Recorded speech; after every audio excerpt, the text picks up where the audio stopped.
And a good Tuesday morning to you. Welcome into the Nick Craig Show, streaming live this morning on YouTube, Rumble, and X. Don't forget that you can take the show with you 24/7 on demand by checking out the Nick Craig Show in your favorite podcast app. You can also listen online by visiting the website nickcraig.com.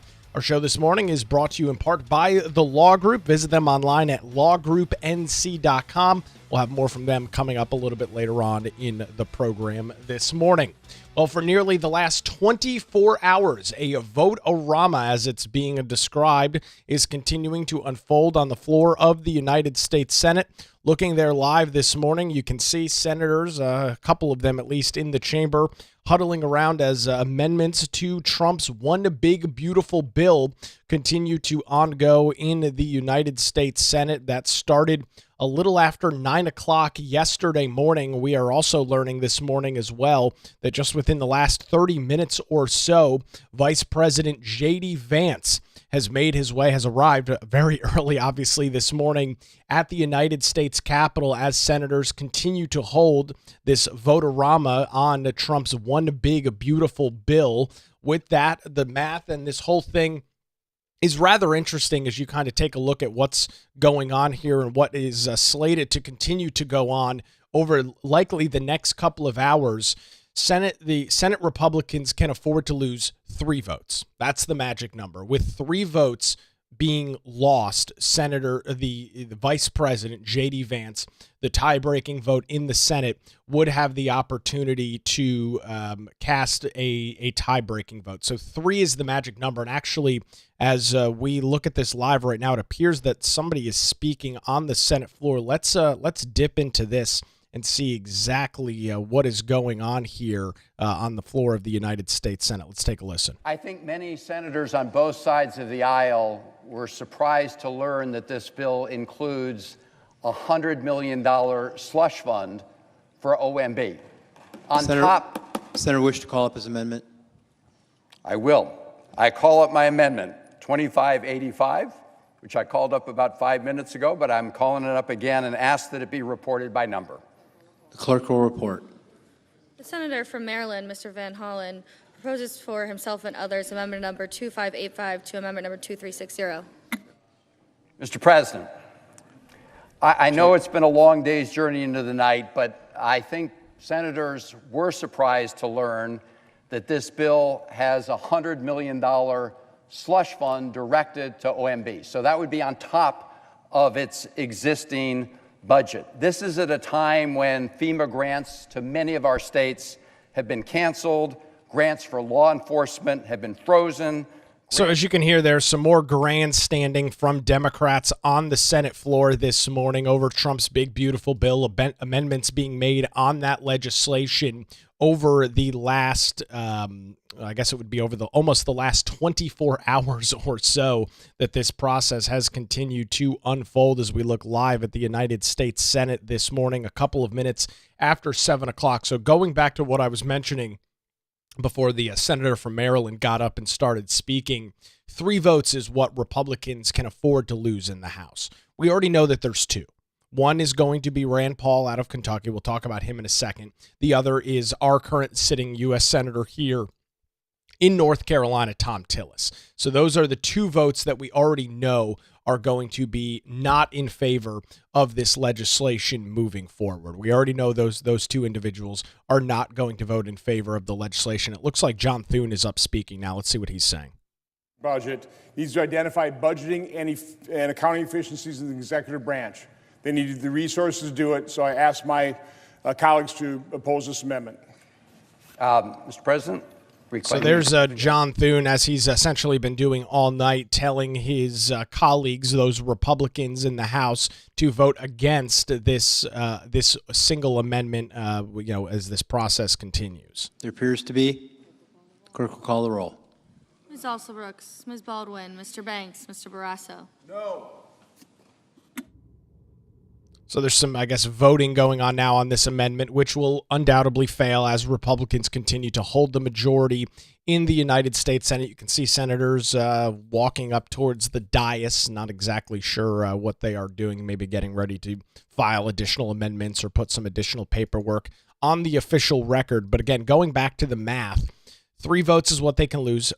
Rand Paul in Kentucky is against it. Senator Thom Tillis has already announced he's not going to vote for it. And then, of course, the big news, which we talked about on a special Sunday edition of the show, Senator Tillis announcing that he is not running for re-election. So at this point in time, he is going to presumably, and I don't think it's an unfair thing to assume, that he is going to vote against this and probably many other things that the president has continued to push for in this big, beautiful bill. And he's going to claim, well, he's now calling balls and strikes and he's going to do his whole thing, so on and so forth. So that leaves the question of why the vote on the one big, beautiful bill hasn't happened. And from some of the reporting that I read last night, some additional reporting earlier in the morning, it seemingly indicates that a couple of other senators may be on the fence. They voted for the procedural vote on Saturday to move forward, but they might not necessarily be voting in favor of the legislation itself. Some of those individuals include the likes of Lisa Murkowski and Susan Collins, who often break with the GOP and vote with the Democrats. Republicans can afford one of those individuals not to vote for the legislation.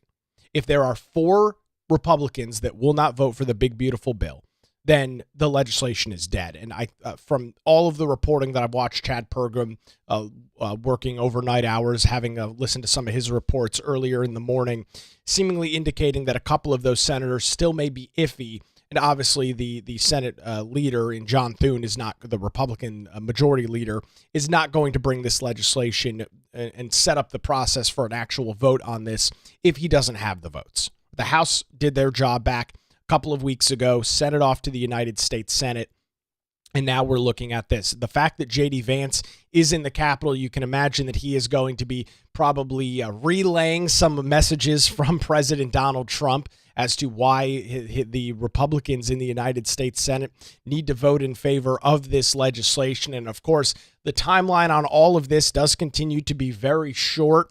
So many modifications made to the bill in the Senate version. Fiscal hawks in the House saying that this legislation looks nothing like the bill that they originally passed. So assuming that it passes the Senate within the next couple of hours today, which is what the rumors and rumblings are, Murkowski and Collins will get whatever concessions that they want.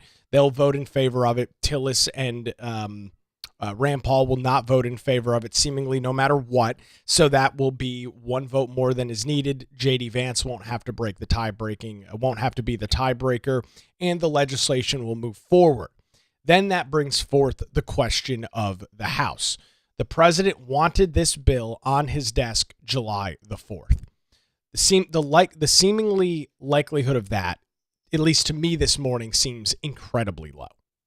Because with these major modifications that have been made in the United States Senate, where Republicans have that essentially 3 or 4 vote majority that they can afford, they do not have that in the House, and we've already seen some rumblings from some conservative fiscal hawks, and then, of course, you've got your typical grandstanders like Thomas Massey, who are not going to vote in favor of this legislation. With it being now the first day of July the 1st, assuming the legislation gets passed sometime in the morning hours or early afternoon today, it will make its way back to the House with a very short runway for them to look at this legislation and send it back to President Donald Trump's desk for a signature. The likelihood on all of that seems incredibly low by July the 4th. The president in the overnight hours really ratcheting up the pressure on lawmakers, posting around 3 o'clock this morning on Truth Social, quote, Republicans, the one big beautiful bill, perhaps the greatest and most important of its kind in history, gives the largest tax cuts and border security ever. Jobs by the millions, military and vet increases, and so much more. The failure to pass means a whopping 68% tax increase, the largest in history. The president posting that on Truth Social a little after 3 o'clock this morning, with there still at this point no end in sight as to how exactly Republican leaders get all of the votes that they need. We are going to continue to watch this process unfold. Again, the math is very simple. 3 is all that Republicans can afford. That would cause the tie-breaking vote from J.D. Vance. Any more than 3, the legislation is dead in the water. It will not pass the United States Senate, and it will be a failure of this bill that President Donald Trump has really spearheaded and pushed forward.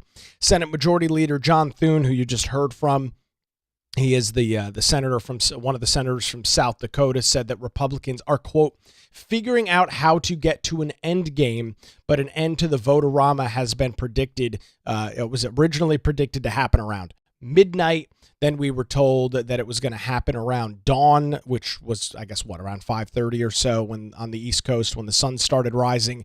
Here we sit a couple minutes after 7 o'clock this morning, and the votes do continue live in the United States Capitol. These amendments continue to get passed, indicating that to this point, Republicans, at least the majority leader in John Thune, has not been successful in convincing Lisa Murkowski, Susan Collins, and maybe a couple of other senators that could be iffy on this legislation that they are going to vote in favor of it. And that's why Democrats over almost the last 24 hours have been able to make various amendments. The vast majority of them have failed, and it's probably the reason why J.D. Vance made his way to the Capitol over the last 30 minutes or so before 6 o'clock this morning, making his way to the United States Capitol in preparation for that tie-breaking vote, as well as preparations to probably continue to whip some of those votes on behalf of the president and the administration as they want to see this piece of legislation go forward.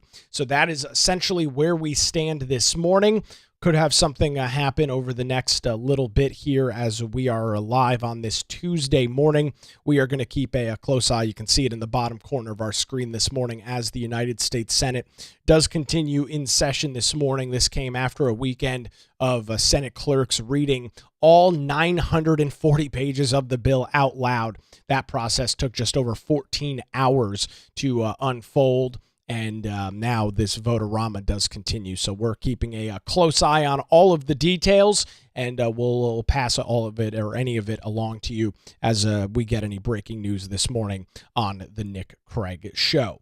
Obviously, with all of this taking place, Senator Thom Tillis continues to be a major political discussion, not only here in North Carolina, but across the rest of the United States.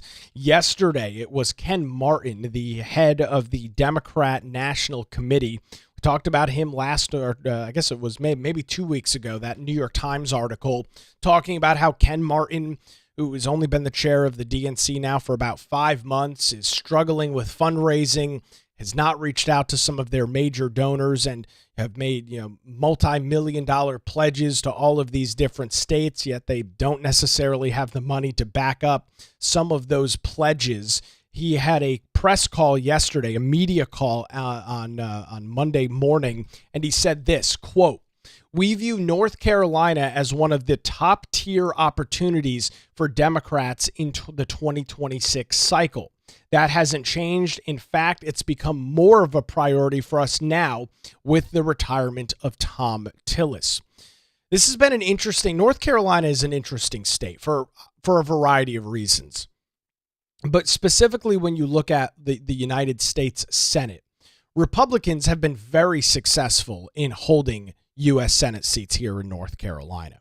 As we talked about on Sunday, Senator Thom Tillis, who won his re-election bid back in 2020 to continue his term in the United States Senate, only won by 95,000 votes. Now, was about 1.75% is what he won by in 2020.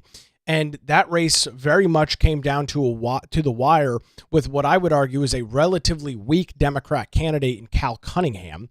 That's who he ran against in 2020. A lot of conservative activists across the state of North Carolina pretty frustrated and pissed off with Thom Tillis back in 2020. And with that, you had many of them sitting that vote out, not voting for the senator, barely squeaking by 95,000 votes statewide to be successful in winning re-election. We were looking at a similar, if not worse, situation unfolding this go-around. Tillis has been in hot water over really since the start of this Trump administration In the early days, reports from the Wall Street, or I believe it was the Washington Post, indicating that he was trying to harpoon the nomination of Defense Secretary Pete Hegseth, calling his ex-wife and family members and trying to dig up dirt on Hegseth so he could spike that nomination. That pissed off Trump and many of the Trump allies throughout Washington, D.C. and here in North Carolina. Some other issues that Thom Tillis has run into over the last couple of months and the last couple of years. And it really came down to, at least for me, where is his block, his base of voters? You've got the Trump fans here in North Carolina, those Republicans that are what I'll call Trump loyalists, stand with the president. They're sure as hell not going to be out in the streets campaigning for Thom Tillis. Then you've got your more, I guess you'd call them more moderate Republicans who still believe, even with some of his squabbles with Trump over the last couple of months, still votes with the administration about 90% of the time. So if these more moderate Republicans that don't like Trump, Tillis isn't anti-Trump through and through, so that voting block is gone. Moderate Democrats aren't going to vote for a Republican, of course, and more progressive Democrats sure as hell aren't going to vote for a Republican. So that left Thom Tillis in this interesting position where there was essentially nobody left. Right? The MAGA base hated him. The moderate Republicans still think he's too cozy with Donald Trump, and Democrats are never going to vote for a Republican. So that leaves Thom Tillis with what? Maybe the more elitist class politician in North Carolina? That's about it. The grassroots doesn't like him. The North Carolina GOP censured Thom Tillis back in 2013, has attempted to censure him multiple times since for a variety of political issues that the senator has unfortunately stepped in. And, I did a show on this back a couple of months ago. And the point I made on that was I want to support Thom Tillis. Thom Tillis is a very effective lawmaker. Thom Tillis, for the most part, is very good at his job. I want to support him. And I made that point back a couple of months ago on the show that he makes it damn near impossible to do so. He makes it so incredibly hard to support him. And I can imagine all of those various factors building up. And then, of course, President Trump absolutely torching him on Truth Social on Sunday. All of those things together, caused Thom Tillis to announce, hey, I'm no longer running for re-election. This is going to be an open primary. So going back to Ken Martin's call, again, highlighting that now that there's a retirement, you will not have an incumbent on the ballot, which, by the way, is significant when you look at political math and the numbers game that it is winning an election. Being an incumbent and having the ability to be in that position, fundraise in that position is substantial. This is now why Democrats are eyeing this as a major position for them. Ken Martin's comments reflect a sharp escalation in Democratic interest in North Carolina, which has long alluded to the party in midterm Senate contests. Tillis, a former state House Speaker and two-term U.S. Senator, has been under mounting pressure from the right flank of his party for his bipartisan work on immigration and gun legislation. According to Ken Martin, quote, Tillis refused to stand by and support what he described as a Republican plan to, quote, steal from the working class to give to the rich, which ultimately earned him the wrath of Donald Trump. That's, of course, referring to the commentary over the weekend. Strategists on both sides of the aisle agree that Tillis's retirement has blown open the 2026 race here in North Carolina. Democrat consultant Brad Crone described the shift in tone with one word: opportunity. Crone told the Carolina Journal in an interview yesterday, quote, the Democrats are salivating. They see an opportunity with an open seat that they can compete. That opportunity is historically rare. Democrats' last successful United States Senate bid during a midterm election in North Carolina came all the way back in 1998. Let me read that again for you. Democrats' last successful U.S. Senate bid during a midterm, which is what we're running up to in 2026, came back in 1998. That's when John Edwards defeated incumbent Launch Faircloth. In 2008, a presidential election that brought Barack Obama to the White House, Kay Hagan became the most recent Democrat elected to the United States Senate from North Carolina. However, Tillis would then go on to unseat Hagan in the following election cycle in 2014. Nevertheless, Martin and the DNC insist that the tide is turning in their favor in North Carolina, alluding to the 2024 wins of Governor Josh Stein, Lieutenant Governor Rachel Hunt, and Attorney General Jeff Jackson. The head of the DNC told the media in the press call yesterday, quote, "If you look at the population growth, the demographic shifts, as well as the electoral trends, North Carolina is certainly one of our best opportunities. We won almost every single race on the ballot that we targeted last year in North Carolina, with one notable exception, the top of the ticket," of course, referring to the presidential race. And, that's, I don't know that, Ken Martin's got to phrase it that way. I wouldn't say that Democrats had an unbelievably successful election cycle in North Carolina. Yes, Josh Stein won. Lieutenant Governor Mark Robinson was a terrible candidate for Republicans. That's obvious. It's been obvious.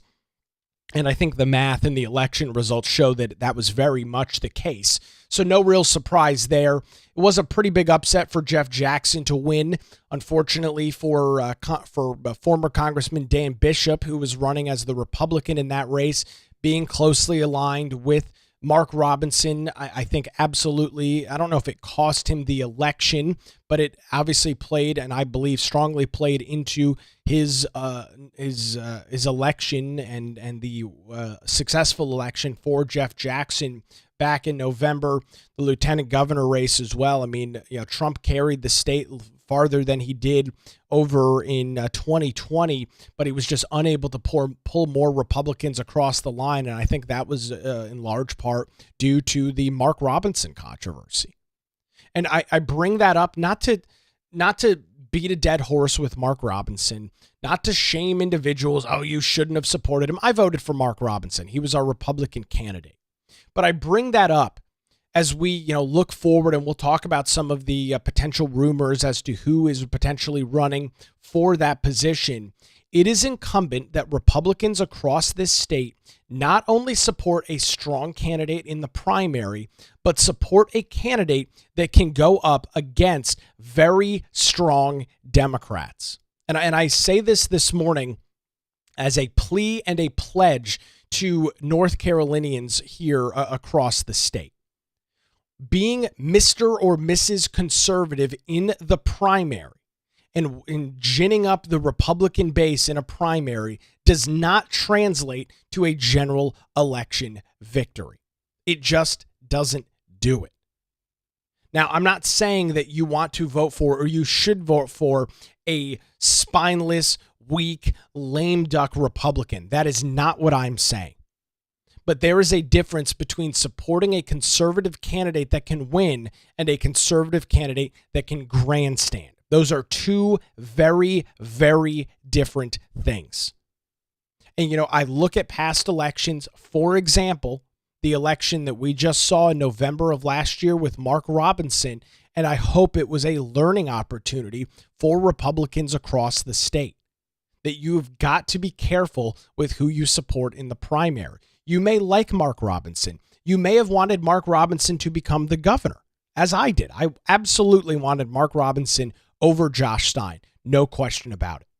However, unfortunately, the former lieutenant governor was not the best candidate possible for the election. And that was very obvious and very clear as you watched the election results roll in and saw North Carolinians reject Mark Robinson overwhelmingly, handing Republicans the worst gubernatorial loss in this state in over 40 years. 40 years was what that is the last time that a governor race was as lopsided as we saw last year. That has to be a wake-up call. That has to be an opportunity for Republicans to say, we can't repeat that. that it is very possible, and I don't say this to be an extremist or say this to try and gin up or fear-monger people, but there is a very strong possibility that the Senate race here in North Carolina determines whether President Donald Trump is able to continue to enact his agenda for the next 2 years, or if he becomes a lame duck sitting president with Democrats controlling the Senate. That's not a guarantee, right? We don't have the election results in front of us. We're not in November of next year, but there is a very real possibility that the Republican majority in the Senate runs through, and there's a very strong likelihood that that runs through the state of North Carolina. And so I say that as there's going to be, and there has been a lot of talk, a huge vacuum now in this Republican primary that, you know, supporting the candidate that is the best in the primary is not necessarily the best candidate for the general election. Don't vote for a pushover. Don't vote for a rhino. Don't vote for somebody that's going to stab President Donald Trump in the back. That is not what I'm saying. I don't believe that you need to swallow your morals. I don't believe that you need to swallow your principles to support a candidate. But what you do have to do is make sure that you're supporting somebody and putting your weight behind somebody that can actually win, right? That's what it comes down to. The fact of the matter is that if you can't win, I don't care how strong of a conservative you are. I don't care how closely aligned to Trump you are. If you can't win, it doesn't matter. And it's really that simple. It's not any more complicated than that. If you can't beat a Democrat in the general election, then it doesn't matter how principled you are. It doesn't matter how strong your morals are. If you can't win, then it doesn't matter. And the fact that Republicans are going to have to deal with here in North Carolina is that if Roy Cooper gets into this race, the former governor of this state, Republicans are likely to lose this race, regardless of who the candidate is. Roy Cooper portrays himself as a moderate, governs as a progressive, and has a very high favorability rating here across the state of North Carolina. You don't have to agree with it. You don't have to like it. You don't have to say, oh, well, this is what I agree with. The fact is, that's the case. You don't have to believe me or take my word for it. Take a look, and we did this on Sunday, but we'll do it again. Take a look at the Carolina Journal poll from May, which surveyed a little over 600 voters across the state and asked them what their favorability was of various candidates. And you can look at the math right here. It's very clear. Roy Cooper has a favorability rating amongst Democrats, Republicans, and unaffiliateds at 47.5%. Now, compare and contrast that. That is a higher number than the current favorability of Donald Trump.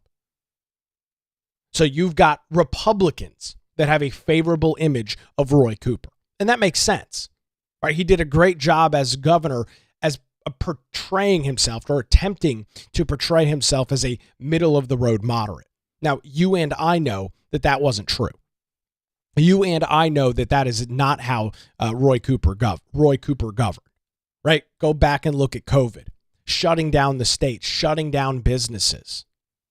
He didn't govern as a moderate at all, but he continually portrayed himself as a moderate. And it's why when you look at his favorability at 47.5%, Donald Trump's at 45%, and Thom Tillis is at 26th. That's the situation that's unfolding. And I bring all of that up to go forward. And really, as you are getting involved in this process, which you need to be as a conservative, can't sit on the sidelines and wring your hands of this and go, oh, we're just going to see what happens. That's not an opportunity. If you are a supporter of President Donald Trump and you want him to have a successful 4 years in the Oval Office, a Republican has to win the U.S. Senate race in North Carolina. That's the math. That's plain and simple. So if you are a fan of Trump, you are going to have to get behind a candidate in the primary that not only can win there, but can potentially go up against a Roy Cooper, a Jeff Jackson, or a Wiley Nickel. Right? These are three individuals. Wiley Nickel's already declared. Jeff Jackson, the current attorney general, I would imagine is strongly pondering that situation this morning. According to former Governor Roy Cooper's camp, they are discussing that internally. and will make a decision in the next couple of weeks. If he doesn't get into it, that being the former governor, Republicans probably have a stronger shot and a stronger chance. But if he gets into it, it is going to be an unbelievably hard and long uphill battle for Republicans in November of next year. It is hard to beat a guy that has a 47.5% favorable rating. That is a very, very tough nut to crack. There is no question about it. So we'll continue to watch this process unfold. There's already a couple of declared candidates. We're going to work with them over the next couple of weeks to get them on the show and talk about it. We'll likely see some other candidates. Lara Trump's name is emerging. We'll talk about those details coming up here in just a few minutes. But before that, I want to thank our good friends over at the Law Group for their continued support of the Nick Craig Show. When legal challenges arise, put your trust in the Law Group right here in Wilmington. Since 2003, their experienced attorneys have provided high-quality, affordable legal services across the eastern half of our state. Whether you're facing a divorce, navigating real estate transactions, or maybe you're in a position where you need a strong defense, the Law Group has your back. Their dedicated team ensures your questions are answered and issues are resolved promptly. Great news, ladies and gentlemen. They are located in downtown Wilmington and just a phone call away at 910-251-6088, or you can visit them online at lawgroupnc.com. That's 910-251-6088, or visit their great website at lawgroupnc.com. The Law Group, experience and dedication you can rely on. We appreciate the Law Group and their continued support of the Nick Craig Show. One of the major names that is coming forward to replace Thom Tillis is President Donald Trump's daughter-in-law and North Carolina native, Lara Trump. We'll discuss that and get some of your comments live this morning, 7 a.m. on YouTube, Rumble, and X, and 24/7, wherever you get your podcasts.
And a good Tuesday morning to you. Welcome back to the Nick Craig Show, streaming live this morning on YouTube, Rumble, and X. Coming up a little bit later on this evening, we will be doing our monthly hangout for the month of June. Yes, I am aware that it is in fact July the 1st, but our June hangout will be happening tonight for those that are members of the Nick Craig Show on Patreon. That monthly hangout will be happening at 7 p.m. tonight. You still have some time if you want to get in on that by visiting patreon.com/Nick Craig. You will have an email, or you can log into the Patreon website. The Zoom link is in there. The big discussion tonight is obviously going to be the big, beautiful bill and the discussion continuing as to, with Senator Tillis' retirement, which candidate would you like to see? Look forward to chatting with everybody tonight, 7 p.m. as part of our June monthly hangout. That is one of the perks and benefits of supporting the Nick Craig Show over at patreon.com/Nick Craig. Look forward to chatting with everyone tonight. So Lara Trump. She is not a stranger here in North Carolina. She's not a stranger to the political landscape, and she is one of the major candidates that is being, or one of the major names, I should say, that is being thrown around as a potential replacement for Thom Tillis. Now, a couple of things to get out of the way beforehand. As it stands right now, Lara Trump is not a registered voter in North Carolina. So if she is to take this position on, she would have to move to the state, establish residency, and be an eligible candidate. Does she have the ability to raise the money? Absolutely. Does she have the name ID? Absolutely. Does she have the weight of the RNC and the president? No question about it at all. I think she'd be a very strong candidate. The question really comes down to is, does she want it? Right? You'll remember back earlier this year when Marco Rubio was tapped to be Secretary of State. Because Lara Trump is a resident of Florida, she was, of course, eyed for that position. There was a lot of rumor, a lot of discussion earlier this year that she would be appointed and take over Rubio's seat, which would have been a very safe Senate position to take. Right? Florida has a state that was a swing state 15 or 20 years ago, is now solidly red. There's very little issue with Republicans winning statewide elections in Florida. And so the question is, does she want it? Because it's not going to be not even necessarily, it's not going to be an easy race for either candidate on either side of the political aisle. This Senate race that we are going to see coming up, which, candidate filing begins December 1st, primary March 3rd, general election next November, is likely to be the most expensive United States Senate race in United States history. It is going to be a nasty knockout, drag-out battle between Democrats and Republicans. There are going to be hundreds of millions of dollars, especially on the left, flowing in from out of state, from big money activist groups, flooding North Carolina, flooding your television screens, your radio airwaves, your social media. You are going to be bombarded with commentary about this race. She's sure as hell has the name ID to do it, and I think she'd make a really strong candidate. The question is, does she want it? Does she want to put it all on the line for a period of time extending close to a year to only potentially lose? Right? That's what she has to look at, and I'm sure that's what her and her father-in-law and other folks around her are looking at. Does she want to put herself in this position because it's going to be a very tough race? So with that, she apparently has been asked to do so. Top of the list, Lara Trump. You would imagine that she will probably make a decision in the next couple of weeks whether she wants the position or not. And if she wants it, the primary is not going to be a problem. She will easily win in the primary. Then it will be on to the general election. I think as it stands right now, she is probably the strongest candidate. If she wants that job, is probably the strongest candidate that is available right now. Now, there are plenty of other Republicans that could run for this position. You've got 11 Republican members in Congress, some names being thrown around, Pat Harrigan, Greg Murphy, other folks there. Then, of course, you look at the North Carolina General Assembly, plenty of strong members there as well. But it really is going to come down to two things in this Senate race. This is how I see it. Two of the main issues are going to be name ID and can you raise money? And that's really what it's going to be. I know there's a couple of Republicans that have already announced that they're running. Again, we'll get into those details in the coming weeks and months. We'll be chatting with some of those candidates. While they may be good guys, while they may have strong conservative policies and principles, can they raise hundreds of millions of dollars, and do people know their name? That's what this comes down to. Elections, unfortunately, are popularity contests. Whether we like it or not, it's not always the best man or the best woman winning. It's very much a popularity contest. Do I know your name? Do I know who you are? Do I think I know who you are? That's how a lot of this goes, right? Because you look at an electorate that is not always super informed on the issues. You look at an electorate that is very easily swayed by media coverage. And we know that, of course, the media coverage against Republicans is almost always negative.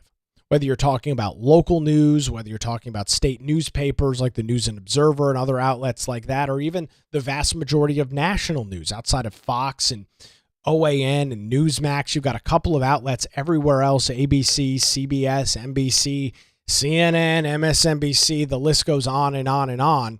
It's just constant negative coverage for Republicans.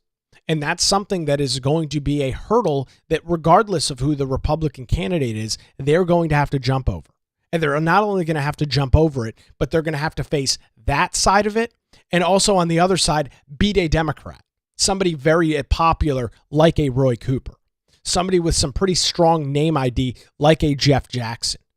But that's what you're going to have to contend. It's a 1-2 punch. The media, which of course hates Republicans, and then an actual Democrat. Right? You've got two factors that are going to be bombarding down on you throughout the entire cycle. It is not going to be an easy race here in North Carolina. And so as you see Lara Trump's name continuing to be at the top of that list, this is obviously an attempt by the administration and by those in Republican circles, which, by the way, I'll note, she was the vice chair of the Republican National Committee with Michael Whatley just back a couple of months ago, excuse me. His name has also been thrown around. The current RNC chairman did great work here for the North Carolina GOP, went up to the RNC last election cycle, delivered 7 of 7 swing states for President Donald Trump, helped him to secure the popular vote for the first time for a Republican in over 20 years. Michael Whatley would be a very strong candidate and contender. But again, it comes down to, do you want it? And that remains, unknown and unseen this morning. There is not any new Republican that has come forward in the last day or two since this news broke on Sunday night that has really jumped to the top of the page. Plenty of rumors. If you've spent any amount of time on social media over the last couple of days, you've probably seen, so-and-so's group is, so-and-so's campaign. Inside sources say that they are eyeing the potential for a run at the Senate. That is not anything new. Every single congressman, a bunch of people in the General Assembly, potentially some Council of State members, all of them kind of throwing their hat into this race, or at least potentially throwing their hat into this race. That is nothing surprising. That is nothing shocking. That is nothing new. So you're going to watch that, kind of unfold and take place as well. But again, it comes down to a couple of very basic things. Can you raise money? Can you turn voters out, convince them to vote for you? And then the biggest question of them all, can you win in a general election? And that's really what you're going to watch unfold. I've already had a couple of notes privately on social media. I've gotten some emails as well from individuals that have sent me notes. Oh, who would you back? Who are you supporting? It's too early to tell right now. Right? There's nobody that is declared. There's a lot of rumblings, a lot of rumors of this, that, and the other taking place. It is way too early this morning to go forward and describe who is, the best candidate for this. And there's a possibility that there's multiple quote unquote best candidates. It is very possible that multiple of these individuals are truly the best. The question is just going to be who is willing to take on this fight, who is willing to sludge in this battle, which is going to be a major one here across the state of North Carolina, and who has the stamina to win. Who has the stamina to make this happen and secure not only a Republican victory here in North Carolina, but also on the same time potentially supporting the ability for the president to serve out his final 2 years in the Oval Office, right? Because it's very obvious and clear that if Democrats get control of either chamber, the House or the Senate, in the midterm elections, that Trump's plans, the Trump agenda, his Make America Great Again plan will essentially be dead in the water. And yeah, he can act via executive order. He can do some things here and there, with executive orders, but all of that stuff is immediately wiped away when you get a Democrat in the Oval Office, which could happen as soon as 2028. I'm not saying I hope that happens. I'm not saying I think that's going to happen. But I look at this stuff as I try to look at this stuff from a very realistic level, right? You saw some of the major issues that Obama made with his executive orders because of the split majority in his final couple of years. That allowed Trump, when he got into the Oval Office in 2016, to wipe away a lot of what Obama did. All of that because of executive order. You don't want the president governing via executive order, right? None of that stuff stays. None of that stuff is allowed to stay, or none of that stuff will stay in effect when you get a president from a different party. It just doesn't happen. So you've got this this very interesting process unfolding here in North Carolina, this open primary that is slated to take effect here. And obviously, going back to one of our earlier stories, Democrats seeing this as a huge opportunity for them. And it makes a lot of sense, doesn't it? Right? Democrats have continued to funnel money into North Carolina to what I would describe as relatively mediocre gains and returns. They have pissed away a lot of money in this state. They tried to push Cal Cunningham over the line. They tried beating Ted Budd. They were unsuccessful in both of those elections in 2020 and in 2022. Big-time losses for Democrats, unable to win a Senate race here in the state of North Carolina. The governor race last cycle was a shoo-in for Josh Stein. It would have been the same for any other Democrat running because of the weak candidate that Republicans put forward after the primary. Unfortunately, that being former Lieutenant Governor Mark Robinson.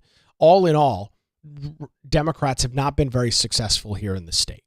Republicans have a supermajority in the Senate, one vote shy of a supermajority in the House, and have the ability to override a lot of the vetoes that are coming from Roy Cooper or from Josh Stein's office. So the picture is painted by some on the left, by Anderson Clayton, who's the head of the North Carolina Democrat Party, by Ken Martin, the head of the DNC, that they've been very successful with wins. And while, yes, they have secured some wins, sure, but the North Carolina Supreme Court is a, 6-2 Republican to Democrat majority? The Republicans overwhelmingly control that court and will do so until 2030, at least at the minimum 2030. The General Assembly has been exclusively controlled by Republicans now since 2012. So you're going on 12, 13 years of Republican majorities in the General Assembly. Yes, governor races have not gone in favor of Republicans here in North Carolina, that's for sure. But the vast majority of Council of State races have, and overall it's been a relatively successful, a very successful run for Republicans over the last decade or so. That part is absolutely undisputable. You can go look at the election results. You can go look at the races, whether you're talking about the appeals court, the Supreme Court, 2 U.S. Senate seats, now holding 11 out of 14 congressional seats in Washington, D.C. out of the United States House. Very successful for Republicans here. Trump has won the state 3 times. 2016, 2020, and 2024. Very successful elections for President Donald Trump, who, of course, is the top Republican on the ticket. And so as we go through the summer here. Obviously, the 4th of July coming up on Friday. Things are a little bit slow throughout the summer months, no question about that. But really, when you see things begin to kick up is Labor Day. That's essentially the unofficial kickoff of the campaign season and of the election season. You will have Labor Day with a whole bunch of candidates in the field. December 1st, the candidates that want to move forward will officially file for their bid, their nomination, and then March 3rd of next year, you will have voters making their way to voting locations all across the state of North Carolina to determine who they want to back, which candidate they want to support. And then, of course, after that, it is going to be a very long, drawn-out, nasty fight as those candidates battle with each other. The Republican and the Democrat battle all the way through the entirety of 2026, and then make their way over to the general election in November of next year. So that's really what we've got right now. I don't think that you'll have a strong let me say this. We're kind of closing up and wrapping up our comments. I don't think we're going to have an answer immediately as to who the Republican candidate is. Now, you're going to have plenty of people saying that they're going to run. But really what it's going to come down to is who does Trump support, and who does the conservative grassroots, the individuals that vote in primaries, who do they support? And you would imagine that whatever candidate comes forward, if Trump is supporting them, you would assume, at least I would, that the grassroots, more in tune individuals across the state of North Carolina would vote for that same person, right? Because these individuals, claim to be loyal to Trump. They're pissed off at Thom Tillis for not voting with Trump. You would assume that they would also back the candidate that Trump wants. So I don't know how quickly that's going to happen. Probably not until the latter parts of this month. Maybe it could be as late as Labor Day when you really get this playing out. But we'll see in the next couple of weeks, latter parts of July, whether Roy Cooper is going to run. That could be a significant factor in all of this. And then, of course, we'll wait and see what the Republicans put forward. Which candidate do they believe is the best? And then where Donald Trump's alliances and allegiances fall. You can imagine if it's his daughter-in-law wants to get into the race, that she will have his unconditional support. No real argument or surprise there. If it's somebody else, maybe you've got multiple congressmen that go after it. Where does Trump's loyalty lie there? It's going to be a very interesting political cycle here in North Carolina. And again, to note, eyes across the country are going to be watching this race. A lot of influence, a lot of time, and a lot of money is going to be spent in this process. I look forward to walking through it with you and getting, of course, all of your feedback as well. You can join us on social media. Encourage you to do so. You can give me a follow over on X at Nicholas M. Craig. You can check out the Nick Craig Show on Facebook. Got some good commentary on our comments there. Or, of course, if you're watching this on YouTube, Rumble, or X, commenting over there as well. Once again, coming up later tonight, our monthly Zoom hangout. That'll be heading your way at 7 p.m. tonight over at patreon.com/Nick Craig. Look forward to chatting with everyone there. Thanks again to the Law Group for their continued support of the show. Visit them online at lawgroupnc.com. We'll keep a close eye on the U.S. Senate today and have all those details coming up for you tomorrow morning right here on the Nick Craig Show, 7 a.m., YouTube, Rumble, and X, and 24/7 wherever you get your podcast. Have a great Tuesday.